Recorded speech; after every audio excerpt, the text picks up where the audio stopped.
L'idée de drainer le Titanic nous montre le site sous un tout autre jour.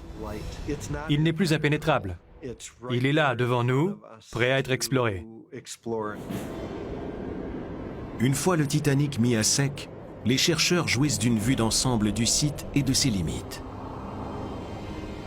La surface totale est d'1,5 km², la taille de 185 terrains de football américains. Immédiatement, les plus grands fragments du paquebot sautent aux yeux. On pourrait décrire brièvement le site du Titanic comme étant composé de deux grands fragments. La partie de la proue et celle de la poupe, qui sont à moins d'1 kilomètre l'une de l'autre, et plusieurs champs de débris.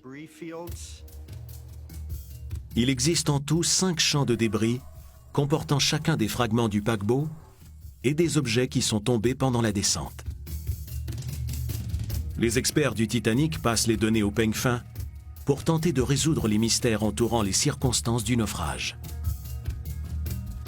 L'étude commence par le plus gros morceau de l'épave, la proue. Pendant des années, les scientifiques ont tenté de comprendre exactement comment cette section de 152 mètres du paquebot a plongé vers le fond de la mer et a heurté le plancher océanique. Le modèle en 3 dimensions présente la proue dans toute sa splendeur.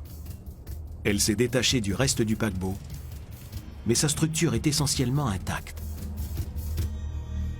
Le Titanic représentait une capsule temporelle beaucoup mieux préservée que quiconque ne s'était imaginé.